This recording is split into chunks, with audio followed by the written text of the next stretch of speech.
U ovim trenucima počinje svečano otvorenje Eurosonga na tirkiznom tepihu i hrvatski favorit Baby Lasagna. Rastu šanse da zasija na samom finalu, a završnice natjecanja za pjesmu Europe prvi puta moći će se pratiti i u centru Zagreba. Detaljnije Nikolina Matošević.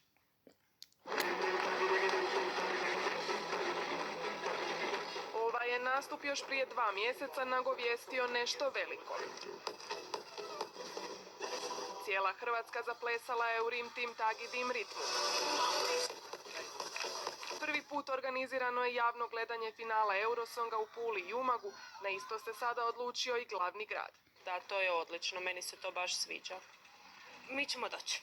Neka se pleše i neka se uživa. Neću doći jer ne mogu više rim dim dim. Treba češće organizirati tako neke događaje, osobito tako nešto što se gleda ne samo u Hrvatskoj. Pa će se među okupljenima naći i brojni turisti. Eurovision is the kind of thing that's best watched with lots of other people. Baš kao u vrijeme nogometnih prvenstava, Europski trg će u subotu 11. svibnja s početkom u 20 sati postati glavna navijačka baza. Biće postavljen veliki ekran i biće postavljen razglas koji sve to prati. U slučaju kiše ćemo plesom i glazbom rastjerati oblake.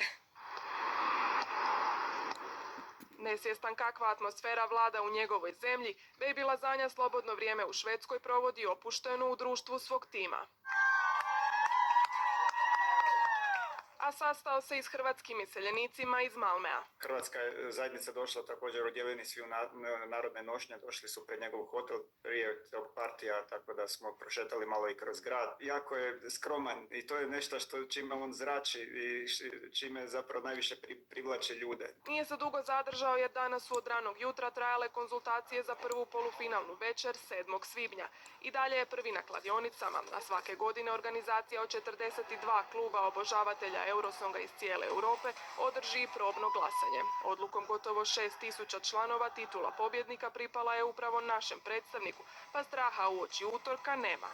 Konkurencija nam je možda najveća, Ukrajina, Litva, no nama je, gotovo bih rekao, zagarantirano mjesto u finalu. Favorit publike sigurno će biti Hrvatska, no vidjet ćemo.